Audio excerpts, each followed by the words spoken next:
গায়ে তো কাপড় নাই কেমনি কি ভাই যে বড়িয়া मेरे साथ मजाक करेगा तू।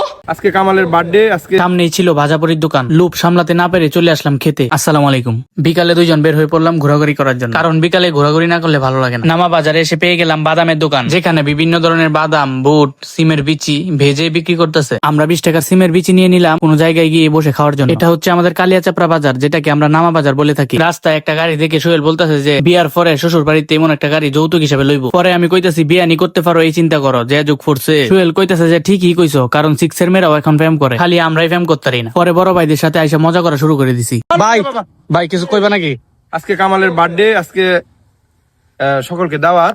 কোন ভাই? এই মিলের মাঠে এই খেলার পরেই অনুষ্ঠিত হবে। তোমরা সকলকে দাওয়াত, তোমরা চলে আসবা। আদিল ভাই সবাইকে দাওয়াত দিয়ে দিছে কামাল ভাই আর শরীফ ভাইয়ের বার্থডে সেলিব্রেশন করার জন্য। আর দুঃখের বিষয় হচ্ছে আপনারা কেউই আসতে পারবেন না, কারণ আপনারা দেখতে দেখতে সেলিব্রেশনের একদিন পার হয়ে গেছে। তো আদিল ভাই বললো যে খেলার পরে এইখানে শরীফ এবং আমার যৌথভাবে কেক কেকটা খাওয়া দাওয়া হইব। তো তোমরা থাকবা, সকলেই থাকবা, সকলের দাওয়াত। বড় ভাইদের কাছ থেকে ডাইরেক্ট চলে আসছি কলোনি ছাদে। এখন আমরা দুজন এখানে বসে সুখ দুঃখের আলাপ করব আর সিমের বিচিগুলা খাবো। আজকের এটা বদ না ভালো হইলে কেটিয়া ফিরো।